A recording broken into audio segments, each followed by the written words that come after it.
ಆಗಿದೆ ಒಂದು ಸತಿ ನಮ್ಮ ಸ್ನೇಹಿತರೆ ಭರಣಿ ಕೆಫೆ ಅಂತ, ಭರಣಿ ಕೆಫೆ ಅಂತಿದೆ, ಅದು ಎದುರುಗಡೆನೆ ನಿಂತಿದ್ದೀವಿ, ಇಲ್ಲಿ ಕಾನಿಷ್ಕ ಎದುರುಗಡೆ ಕಾರ್ನರು.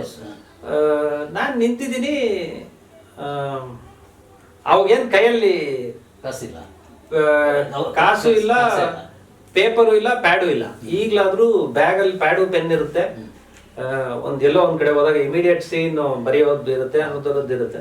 ಅವಾಗ ಏನಿಲ್ಲ, ನೀವು ಬರ್ಸ್ಬೇಕು ನನ್ನ ಕೈಯಲ್ಲಿ ಅಂದ್ರೆ ಪೇಪರು, ಪ್ಯಾಡು, ಜಾಗ ಎಲ್ಲ ನೀವೇ ಕೊಡಿಸ್ಬೇಕಾಗಿತ್ತು.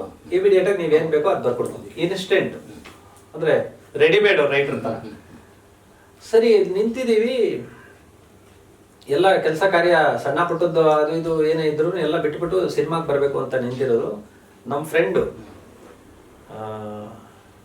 ಊಟ ಮಾಡೋಣ ಅಂದರು. ಒಂದು ಮಧ್ಯಾಹ್ನ ಒಂದು 3-3:30 ಆಗಿತ್ತು. ಇವಾಗ ನಾನು ನೀವು ಸೇರಿದಾಗ ನೀವು ಊಟ ಮಾಡೋಣ ಅಂದ್ರೆ ನಿಮ್ದು ಬಾಧ್ಯತೆ ಇರುತ್ತೆ, ನಾನು ಕರೆದ್ರೆ ನನ್ನ ಬಾಧ್ಯತೆ. ಅವರು ಸೀದಾ ಕರ್ಕೊಂಡೋದವರು ಇನ್ನೇನು ಕ್ಯಾಶ್ ಟೇಬಲ್ ಹತ್ರ 2 ಸ್ಟೆಪ್ ಹಿಂದೆ ನಿಂತ್ಕೊಂಡ್ಬಿಟ್ರು. ನಾನು ಸರಿ ದುಡ್ಡಿಲ್ಲ, ಬಟ್ ಗಾಂಧಿನಗರದಲ್ಲಿ ನಿಂತ್ಕೊಂಡು ಓಡಾಡಿ ನಮ್ಗೆ ಭರಣಿ ಕೆಫೆ ತುಂಬಾ ಗೊತ್ತಿತ್ತು. ಮತ್ತೆ ಪಕ್ಕದಲ್ಲಿ ದೀಪ ಎಸ್ ಕುಮಾರ್ ಅವ್ರ ಎಡಿಟಿಂಗ್ ಸ್ಟುಡಿಯೋ, ಸೊ ಅಲ್ಲಿ ಕಡ್ಡಿ ಪುಡಿ ಎಲ್ಲ ಕಟ್ ಮಾಡ್ತಿದ್ದ, ಹೋಗಿ ಬಂದು ಮಾಡ್ತಿದ್ವಿ. ಸರಿ ಭಟ್ರೆ ಬಂದ್ಬಿಟ್ಟು 2 ಟೋಕನ್ ಇಸ್ಕೊಂಡ್ವಿ. ಅವ್ರಿಗೆ ಏನ್ ಬೇಕು, ಒಂದು ರೈಸ್ ಬಾತು, ನಾನು ಚಪಾತಿ, ಆ ಥರದ್ದೇನೋ 2 ಟೋಕನ್ ಇಸ್ಕೊಂಡಿದ್ದೇನೋ. ಇನ್ನು ಅಲ್ಲಿ ಸ್ಟೇ ಆದ್ರೆ ಕೇಳ್ತಾರೆ ಅಂದ್ಬಿಟ್ಟು ಇಮಿಡಿಯೇಟ್ ಆಗಿ ಪಕ್ಕದಲ್ಲೇ ಕೊಟ್ಬಿಟ್ಟು ತಗೊಂಡು, ಅಲ್ಲಿ ಹಿಂದೆಗಡೆ ಪ್ಯಾಸೇಜ್ ಇದೆ, ಅಲ್ಲಿ ಪ್ಯಾಸೇಜ್ ಅಲ್ಲಿ ತಿಂದ್ಬಿಟ್ಟು ಅವಾಗೆಲ್ಲ 1100 ತರದ ಸೆಟ್ ಫೋನ್ ಮಾಡಿದೆ. ಅಲ್ಲಿ ಕೊರಿಯರ್ ಅಲ್ಲಿ ಒಬ್ರು ಕೆಲಸ ಮಾಡ್ತಾ ಇದ್ರು, ನಮ್ಮ ಏರಿಯಾದು ಕೃಷ್ಣ ಅಂತ. ಅವ್ರು ಫೋನ್ ಮಾಡಿ, ಕೃಷ್ಣನ ₹500 ದುಡ್ಡು ಬೇಕಿತ್ತು ಅಂತ. ಅವ್ರು ಇಮಿಡಿಯೇಟ್ ಆಗಿ ಬಂದು, ಅವರು ಬ್ಯುಸಿ ಇದ್ರು, ಕೊರಿಯರ್ ಸರ್ವಿಸು. ಸರಿ ತಕ್ ಅಂತ ಕೊಟ್ಬಿಟ್ಟು ನಾನು ಇಮಿಡಿಯೇಟ್ ಆಗಿ ಅಲ್ಲಿ ಈಸ್ಕೊಂಡು ಬಂದು, ಭಟ್ರೆ ಆಗ್ಲೇ ದುಡ್ಡು ಕೊಡೋದು ಮರ್ತೋಗಿದ್ವಿ ಅಂತ. ನೀವು ಎಲ್ಲಿ ಹೋಗ್ತೀರಾ ಬಿಡಿ ಅಂದ್ರು. ಅಂದ್ರೆ ಅವ್ರ ಮಾತು, ನೀವು ಗಾಂಧಿನಗರ ಬಿಟ್ಟು ಎಲ್ಲಿ ಹೋಗ್ತೀರಾ ಅನ್ನೋ ತರದಾಗಿತ್ತು. ಸರಿ ಕೊಟ್ಬಿಟ್ಟು ಗ್ಯಾರಂಟಿ ಇದೆ.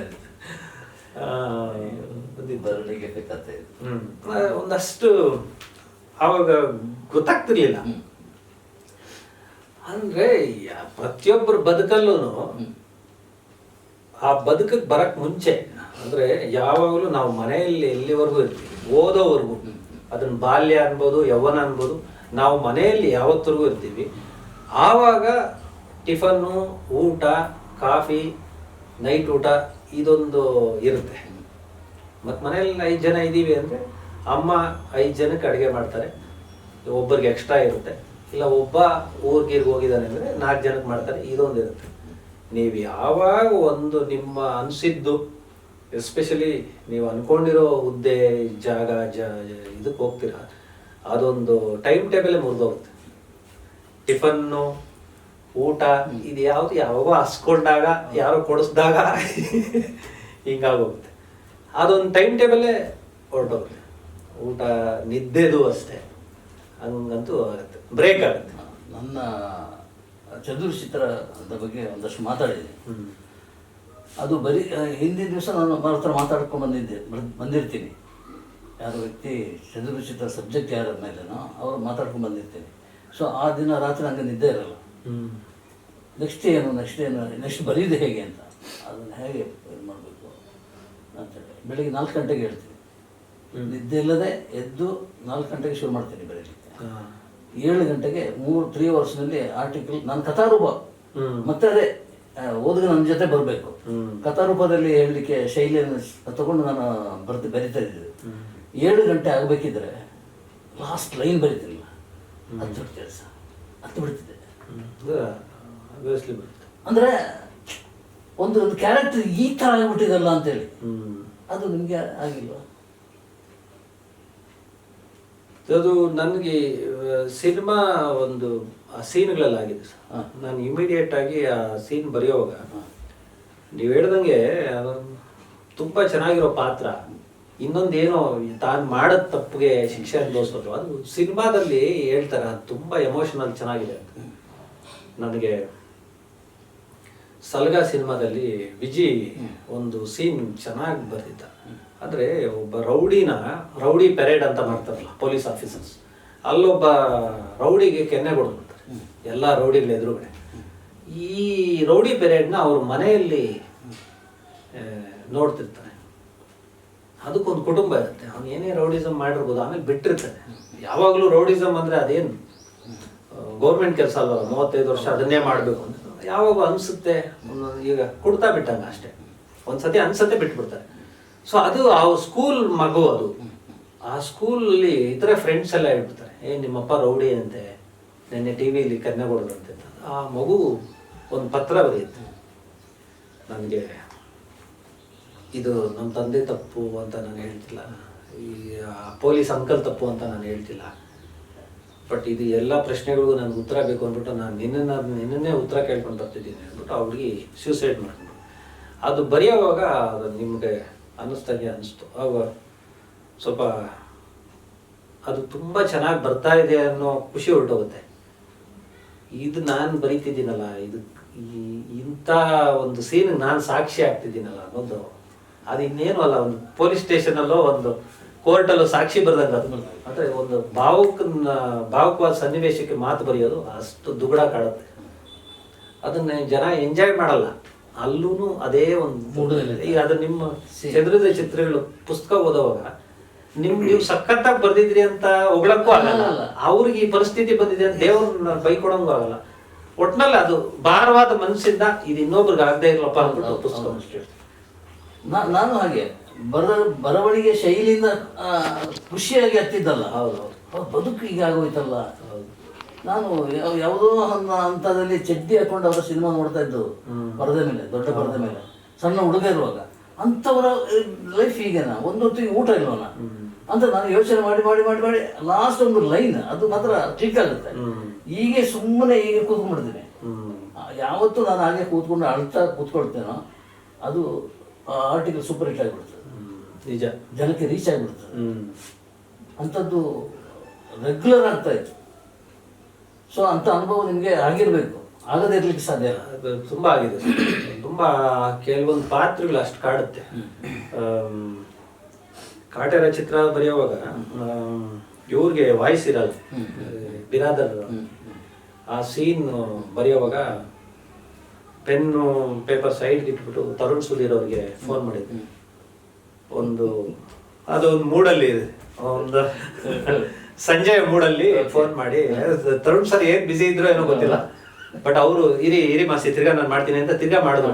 ಏನೋ ಇಂಟ್ರೆಸ್ಟಿಂಗ್ ಹೇಳ್ತಾ ಇದ್ದಾನೆ. ನಾನು ಅಷ್ಟು ಹೇಳ್ತಾ ಇದ್ದೀನಿ ಆ ಸೀನ್ ಬಗ್ಗೆ, ಅಷ್ಟೊತ್ತು ಸುಮ್ಮನೆ ಕೇಳಿಸ್ಕೊಂಡ್ರು. ಅವ್ರು ಬಾಯಲ್ಲಿ ಬಂದಿದ್ದು ಒಂದೇ ಮಾತು, ಥ್ಯಾಂಕ್ ಯು ಮಸ್ತಿ, ನೀವು ಬನ್ನಿ ಬೆಳಿಗ್ಗೆ ಅಂತ. ಬೆಳಿಗ್ಗೆ ಹೋದಾಗ ನೀವೊಬ್ಬ ರೈಟರ್ ಆಗಿ ನಿಮ್ಗೆ ಅದು ಸೀನ್ ಕಾಡ್ತು ಅಂದರೆ ನಾನು ಆ ಸೀನ್ ಫುಲ್ಫಿಲ್ ಆಗಿದ್ದೀನಿ ಅಂತ. ಆದರೆ ಆ ಚರ್ಚೆಗಳು ಒಂದಷ್ಟಾಯಿತು. ಕಡ್ಡಿಪುಡಿ ಬರೆಯೋವಾಗಲೂ ಅದೊಂದು ಅಷ್ಟು ಸೀನ್ಗಳು ಬರೀ ಇದೆ ಅಂತಲ್ಲ, ನಿಮ್ಮನ್ನ ಎನ್ಕರೇಜು ಮಾಡುತ್ತೆ. ಕೆಲವೊಂದು ಕಾಮಿಡಿ ಸೀನ್ಸು ಮತ್ತೊಂದು ಥ್ರಿಲ್ ಮಾಡುತ್ತೆ. ಆ ಪಾತ್ರಗಳು ಅದನ್ನ ಕೊಟ್ಬಿಟ್ಟಾಗಂತೂ ತುಂಬ. ಅದು ಸಲಗಾಲಿ ಗಿರಿಜಾ ಪಾತ್ರ ಬರೆಯುವಾಗ ತುಂಬಾನೇ ವಿಜಿ ನಾನು ತುಂಬ ಜನ ಡಿಸ್ಕಸ್ ಮಾಡಿದ್ವಿ, ಆ ಪಾತ್ರ ಸಖತ್ತಾಗುತ್ತೆ ಅಂತ. ಮತ್ತೆ ಸಲಗ ಬರೆಯುವಾಗ ಒಂದು ಸೀನ್, ಡಾಲಿ ಧನಂಜಯ್ ಆ ಕಡೆ ಪಾತ್ರ ಪೊಲೀಸ್ ಪಾತ್ರ, ಈ ಕಡೆ ವಿಜಿ ಇವರು ರೌಡಿ ಮಾತಾಡ್ತಾ ಇರ್ತಾರೆ. ಅಂದರೆ ಅವ್ರಿಗೆ ಪೊಲೀಸ್ಗೊಂದು ಇದಿರುತ್ತಲ್ಲ, ನೀನು ಒಬ್ಬ ವೇಸ್ಟ್, ನೀನು ರೌಡಿ, ನಿನ್ನನ್ನು ಅನ್ಕೊಂಡ್ರೆ ಇಲ್ಲೇ ಹೊಡೆದಾಕ್ಬಿಡ್ಬೋದು ಅನ್ನೋ ಥರದ್ದು. ಹೀಗೆ ಮಾತಲ್ಲಿ ಬರ್ತಾ ಇರೋವಾಗ ಏನಕ್ಕೋ ಹಿಂಗೆ ರೌಡಿಸಮ್ ಮಾಡಿ ಸಾಯ್ತೀರ ಸೂಳೆ ಮಕ್ಕಳು ಅಂದ್ಬಿಡ್ತಾರೆ. ಇದು ವಿಜಿಗೆ ಅಲ್ಲಾಡೋದು. ಇನ್ನೇನು ಕೌಂಟ್ರ್ ಕೊಡಬೇಕು, ಫೋನ್ ಬರುತ್ತೆ ಯಾರಿಗೆ, ಡಾಲಿಗೆ. ಅವ್ರಮ್ಮ ಮಾಡ್ಬಿಟ್ಟಿರ್ತಾರೆ. ಏನೇ ಆಗಲಿ ಅಮ್ಮನಿಗೆ ಮಗ ಹೇಳಮ್ಮ ಅಂತ, ಏಯ್ ನಾಳಿದ್ದು ರಜಾ ಹಾಕ್ಬಿಡು ನೀನು, ಆಮೇಲೆ ಡ್ಯೂಟಿ ಗೀಟಿ ಅನ್ಬೇಡ, ಆ ಹೆಣ್ಣು ಕಡೆಯವ್ರು ಬರ್ತಾ ಇದ್ದಾರೆ ಅಂತ. ಸರಿ ನಾನು ಡ್ಯೂಟಿ ಮಾಡ್ತಾ ಇದ್ದೀನಿ, ನಾನು ಕೆಲಸದಲ್ಲಿ ಇದನ್ನು ಇಡು ಅಂದ್ಬಿಟ್ಟು ಫೋನ್. ಅವಾಗ ವಿಜಿ ಬರೋ ಮಾತು, ಇವಾಗ ಫೋನ್ ಮಾಡಿದ್ರಲ್ಲ ಸರ್ ಅವ್ರ ಪತಿವ್ರತೆ ಅಂದ್ಬಿಟ್ಟು, ಏಯ್ ಯಾರ ಹತ್ರ ಮಾತಾಡ್ತಾ ಇದೆಯಾ ಹಂಗೆ ಹಿಂಗೆ ಅಂತ. ಮತ್ತೆ ಇನ್ನೇನು ಸರ್, ನಾವು ಹುಟ್ತಾನೆ ರೌಡಿಗಳಾಗೇನು ಹುಟ್ಟಿಲ್ವಲ್ಲ, ಅದ್ ಆಗಿದೆ ತಪ್ಪುಗಳಾಗಿದೆ ಸಮಾಜದಲ್ಲಿ, ಏನೋ ಒಂದು ಹಂಗೆ ಬಾಯಿ ಬಿಟ್ರೆ ನೀವು ಅದೇ ಬೈತೀರಾ ಅಂದರೆ ನಿಮಗಂದ್ರೆ ಮಾತ್ರ ಕೋಪ ಬರುತ್ತೆ ಅಂತ. ಆದರೆ ಅದೊಂದು ಹೀಟಪ್ ಕಾನ್ವರ್ಸೇಷನ್ ಬರೆಯೋವಾಗ ನನಗೆ ವಿಜಯ್ ಸಖತ್ ಸಾಥ್ ಕೊಟ್ಟರು. ಅದು ಆಮೇಲೆ ಸ್ವಲ್ಪ ಎಕ್ಸ್ಟ್ರಾ ಇದಿತ್ತು, ಏನೋ ಹಂಗೆ ಹಿಂಗೆ ಅಂತ ಇಬ್ರಿಗೂ ಒನ್ ಬಿದ್ದಾಗ ನೀವೇನು ಒಂದು ಜೊತೆ ಬಟ್ಟೆ ಅಷ್ಟೇ ನನಗೆ ನಿಮಗೂ ಡಿಫ್ರೆನ್ಸ್, ಕಾಕಿ ಬಟ್ಟೆ ಬಿಚ್ಚಲ್ಲಿ ನೇತಾಕ್ ನಾನು ನೀನು ನೋಡ್ಬಿಡೋಣ ಅನ್ನೋದು ಅದೊಂದು ಚರ್ಚೆ ಡಿಸ್ಕಷನ್ ಟೇಬಲಲ್ಲೇ ನಮಗೆ ಸೂರಿ ಜೊತೆ ವಿಜಯ್ ಜೊತೆ ಕೂತಾಗ, ಅಫ್ಕೋರ್ಸ್ ತರುಣ್ ಸರ್ ಜೊತೆ ಕೂತಾಗ ಒಂದು ದೊಡ್ಡ ಟೇಬಲ್ ಇರುತ್ತೆ. ಆ ಕಡೆ ಅವ್ರು ಇರ್ತಾರೆ, ನಾನು ಈ ಕಡೆ ಇರ್ತೀನಿ, ಈ ಕಡೆ ರೈಟರ್ಸು ಇಲ್ಲ ನಮ್ಮ ಟೀಮ್ ಅವ್ರು ಯಾರು ಇರ್ತಾರೆ. ನಮ್ಗೆ ಅದೇ ಶೂಟಿಂಗ್ ಸ್ಪಾಟ್ ಥರ ಇರುತ್ತೆ. ಓಕೆ, ಅವ್ರೊಂದು ಕ್ಯಾರೆಕ್ಟರ್ ಆಗಿರ್ತಾರೆ, ನಾನೊಂದು ಕ್ಯಾರೆಕ್ಟರ್. ಕೆಲವೊಂದು ಸೀನ್ಗಳು ಅಷ್ಟು ಇದಾಗ್ಬಿಡ್ತೀವಿ ನಾವು, ಬರೀತಾ ಮಾತಾಡ್ತಾ ಹಿಂಗೆ ಬರಲಿ ಸರ್ ಹಂಗೆ ಬರಲಿ ಸರ್ ಅಂತ. ಒಂದೊಂದು ಸತಿ ಅವರು ಇದು ಅಂತ ಹೇಳುವಾಗ ಆ ಕ್ಯಾರೆಕ್ಟರ್ಗಳೇ ಆಗ್ಬಿಟ್ಟಿದ್ದೀವಿ. ಆಮೇಲೆ ನಾವೇ ಕಂಟ್ರೋಲ್ ಮಾಡ್ಬೋದು, ಸರ್ ಏನಿದೆ ಇಲ್ಲೇ ಆಗ್ತಿದೆಯಲ್ಲ ಅಂತ. ಹಾಗೆ ಅವಾಗೇನೋ ಪ್ರೊಡ್ಯೂಸರ್ ಬಿಟ್ಟರೆ ಏನೋ ಕಿತ್ತಾಡ್ತಾವ್ರಲ್ಲ ಇವಾಗ ಥರದ್ದು ಮಾತಾಡಿ ಒಳಗಡೆ ಜರ್ನಿ ಮಾಡ್ತೀವಿ ಸರ್. ಆಮೇಲೆ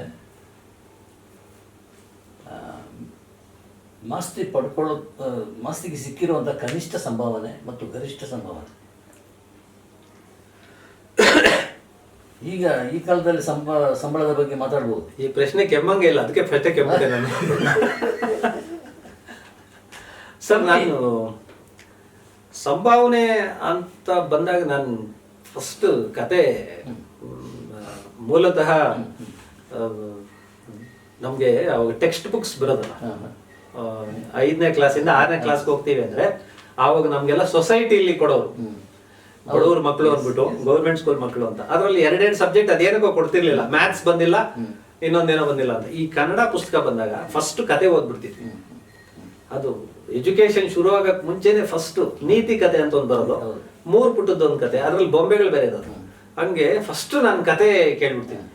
ಆ ಕಥೆಯಲ್ಲಿ ನಾನು ಬರೀಬೋದಾ, ಯಾಕಂದ್ರೆ ಕೆಲವೊಂದು ಸಬ್ಜೆಕ್ಟ್ಗಳು ಬರೆಯೋಕ್ಕಾಗಲ್ಲ. ಈ ಥ್ರಿಲ್ಲರು ಹಾರರು ಇದರಲ್ಲಿ ಸಂಭಾಷಣೆಗೆ ಅಷ್ಟು ಪೂರಕ ಇದು ಜಾಗ ಇರಲ್ಲ, ಬೇರೆ ಸಬ್ಜೆಕ್ಟ್ಸ್ಗಳಲ್ಲಿ ಇರುತ್ತೆ. ಸೊ ಫಸ್ಟ್ ಆ ಸಬ್ಜೆಕ್ಟಿಗೆ ನಾನು ಹಾಕ್ತೀನ ಅಂತ ತಿಳ್ಕೊತೀವಿ. ಅದ್ರ ಮೇಲೆ ಸರ್ ರೈಟ್ರಿಗೆ ನೀವೇನು ಕೊಡಬೇಕು ಅಂತಿದ್ದೀರಿ ಅನ್ನೋದು ಗೊತ್ತಾಗುತ್ತೆ ಬಡ್ಜೆಟಲ್ಲಿ. ಹಂಗೆ ಟ್ರಾವೆಲ್ ಮಾಡ್ತೀವಿ. ನಿರ್ದಿಷ್ಟ ಇಷ್ಟೇ ತಗೋಬೇಕು ಈ ದರ ಇಲ್ಲ ಹಂಗಂತ ಅಲ್ಲ. ಈಗ ಒಬ್ಬ ಹೊಸ ಸಂಭಾಷಣೆಕಾರ ಬರ್ತಾ ಇದ್ದವನಿಗೆ ನನಗೆ ಇಷ್ಟು ಸಿಗುತ್ತಪ್ಪ, ಅಲ್ಲಿ ಇಷ್ಟೇ ಸಿಗೋದಾ, 2 ರೀತಿಯಲ್ಲಿ ಭಾವನೆ ಕಾಡ್ಬೋದು. ಅವರಿಗೆ ಅನುಕೂಲ ಆಗುತ್ತೆ ಅಂತೇಳಿ ಅಷ್ಟೇ. ನಾನು 10 ಲಕ್ಷ ಒಂದು ಸಿನಿಮಾಕ್ಕೆ ತೊಗೊಂಡಿದ್ದೀನಪ್ಪ, ಕಮ್ಮಿ ಅಂದರೆ 20,000 10,000 5,000 ಪಡೆದಿದ್ದೇನೆ ಅಂತ. ಸರ್ ನಾನು ಇವಾಗ ಅದು ಹೆಂಗೆ ಹೇಳೋದು, ಇವಾಗ ನಾನೊಂದು ಮೋಟರ್ ಸೈಕಲಲ್ಲಿ ಮನೆ ಬಿಡ್ತೀನಿ, ಒಂದು ಜಾಗಕ್ಕೆ ನಾನು ಹೋಗ್ಬೇಕಾಗತ್ತೆ. ನಾನು 20ರಲ್ಲೇ ಹೋಗ್ತೀನಿ. ನೋಡಿಯಪ್ಪ, ನೀವು ಸಂಭಾಷಣೆಗಾರ ಅಂತ ಗೊತ್ತುಂಟು ಸರ್. ತುಂಬಾ ಕಡಿಮೆಗೂ ಬರ್ದಿದ್ದೀನಿ, ದುಡ್ಡು ಇಲ್ದೇನು ಬರ್ದಿದ್ದೀನಿ, ಸ್ವಲ್ಪ ಜಾಸ್ತಿನೂ ತಗೊಂಡಿದ್ದೀನಿ. ಮತ್ತೆ ಒಂದು ಮೊತ್ತ ಅಂತ ಸಿಗಲ್ವಲ್ಲ ಸರ್, ಇಲ್ಲಿ ಒಂದು ಅಡ್ವಾನ್ಸ್ ಅಂತ ಕೊಡ್ತಾರೆ, ಫಸ್ಟ್ ಹಾಫ್ ಆದ್ಮೇಲೆ ಒಂದಷ್ಟು. ಆಯ್ತು, ಆ ಸಬ್ಜೆಕ್ಟನ್ನು ಬಿಟ್ಬಿಡ್ರ. ನಾನು ಯಾಕೆ ಕೇಳಿದೆ ಅಂದರೆ, ನಾನು ಇದೇ ಪ್ರಶ್ನೆಯನ್ನು ಜಿ ಉದಯಶಂಕರ್ ಹತ್ರ ಕೇಳಿ. ಜನಾರ್ದನ ಹೋಟ್ಲಲ್ಲಿ ಒಂದು ರೂಮ್, ಪರ್ಮನೆಂಟ್ ರೂಮ್ ಅವ್ರಿಗೆ. ಅವರು ಸಂಭಾವನೆ ಎಷ್ಟು ಅಂತ ಕೇಳಿದಾಗ ಏನು ಹೇಳಿಲ್ಲ ಉತ್ತರ. ದಿಂಬು ತೆಗೆದು ಅದರ ಅಡಿಯಲ್ಲಿರುವ ಈ ಬ್ಲಾಂಕ್ ಚೆಕ್ ಇದೆಯಲ್ಲ, ಬೌನ್ಸ್ ಚೆಕ್, ಅದನ್ನು ತೋರಿಸಿ ದಿಂಬು ಹಾಕಿದ್ರು. ಬೇರೆ ಏನು ಹೇಳಲಿಲ್ಲ ಅವರು. ನನಗೆ ಇಷ್ಟು ಬಂದಿದೆ, ಇಷ್ಟು ವೇಸ್ಟ್ ಆಗಿದೆ ಸರ್, ಏನು ಹೇಳಲಿಕ್ಕಾಗಲ್ಲ. ಅವ್ರಿಗಾದ್ರೂ ಬೌನ್ಸ್ ಆಗಿದೆ ಚೆಕ್ಕು, ನಮಗೆ ಇನ್ ಸ್ವಿಂಗು ಆಫ್ ಸ್ವಿಂಗು ಗೂಗ್ಲಿ ಎಲ್ಲ ಆಗ್ಬಿಟ್ಟಿದೆ. ಅದು ಹೇಳಿದ್ದು ಅದು ಹೇಳ್ಬೇಕು, ಬಟ್ ಖುಷಿಯಿಂದ ಹೇಳ್ಬೇಕು. ಈಗ ಹೆಂಗೆ ಸರ್ ಅದೇ, ಈಗ ತುಂಬಾ ಖುಷಿಯಾದ ವಿಚಾರ ಏನು ಅಂದ್ರೆ ಸಲಗ ಗೆದ್ದ ಮೇಲೆ ದುನಿಯಾ ವಿಜಯ್ ನಮ್ಮ ಪ್ರೊಡ್ಯೂಸರ್ಸ್ ಅವ್ರದ್ದೆಲ್ಲ ಪೇಮೆಂಟ್ಸ್ ಏನಿದೆ ಅದಾಯ್ತು. ಬಟ್ ಖುಷಿಯಿಂದ ಒಂದು ಮೊತ್ತನ ದೊಡ್ಡ ಮಟ್ಟದ ಮೊತ್ತನ ಒಂದು ಕವರಲ್ಲಿ ಹಾಕ್ಬಿಟ್ಟು ಹಗ್ ಮಾಡಿ ಮನೆಯಲ್ಲಿ ಒಂದು ಒಳ್ಳೆ ಸ್ವೀಟ್ ಕೊಟ್ಟು ಬೆನ್ ತಟ್ಟಿ ಸೂಪರ್ ಮಗ ಅಂದ್ಬಿಟ್ಟು ಕಳಿಸಿದ್ದಾರೆ. ಕಾಟೇರ ನಂತರ ದರ್ಶನ್ ಸಾರು ಮತ್ತೆ ಇವರು ನಮ್ಮ ರಾಕ್ಲೈನ್ ಸರ್ ಅದು ಸಂಭಾವನೆ ಮೊತ್ತದ ಪಕ್ಕಕ್ಕೆ ಇಟ್ಟನು, ನೀನು ಓಡಾಡಕ್ಕೆ ಒಂದು ಕಾರ್ ಇರಲಿ ಅಂದ್ಬಿಟ್ಟು ಒಂದು ದೊಡ್ಡ ಕಾರ್ ಕೊಟ್ಟು ಕಳಿಸಿದ್ರು. ಅಂದ್ರೆ ಯಾವಾಗ್ಲೂ ಅದೊಂದು ಎಕ್ಸ್ಪೆಕ್ಟೇಷನ್ಸ್ ಇಲ್ಲ. ನಾನು ಮಾಸ್ತೇನೆ ಕಳ್ಳಾದೇನೆ ಹೇಳ್ಬೋದಿದೆ, ಇದನ್ನೆಲ್ಲ ಇಟ್ಕೊಂಡು ಸುಮ್ಮನೆ ಏನೋ ಮಾತಾಡ್ತಾ ಇದ್ದೆ. ವಂಡರ್ಫುಲ್ ಅದ ಅಪ್ರೋಚ್ ಇದೆಯಲ್ಲ, ನೀನು ಇದು ಇಟ್ಕೊ ಒಂದು ಕಾರು ಕನಸು ಅದು ಕೆಲವರಿಗಿಲ್ಲ, ಎಲ್ಲ ಸಾಮಾನ್ಯ ಜನರಿಗೆಲ್ಲ ಕನಸು ಅದು. ಅಂಥದ್ದನ್ನ ಇಟ್ಕೊಂಡು ಬಾಲ್ಯದಲ್ಲಿ ಕಾರಲ್ಲಿ ಓಡಾಡೋದು ದೂರದ ವಿಚಾರ. ಕಾರ್ ಕಿಟಕಿ ತೆಗೆದು ಬಿಟ್ಟಿದ್ದು ಅವಾಗ ಕಿಟಕಿಗಳೆಲ್ಲ ಈಗಿನ ತರ ಪವರ್ ವಿಂಡೋಸ್ ಏನಿಲ್ವಲ್ಲ, ಅಂಬಾಸಿಡರ್ ಫಿಯೇಟ್ ಏನಾದ್ರು ಆ ಡೋರ್ ತೆಗೆದ್ರೆ ಅದ್ರ ಒಳಗಡೆ ಹೀಟು ಬಿಸಿಲು ದಿನಗಟ್ಲೆ ಕೂತ್ಬಿಟ್ಟಿದೀವಿ.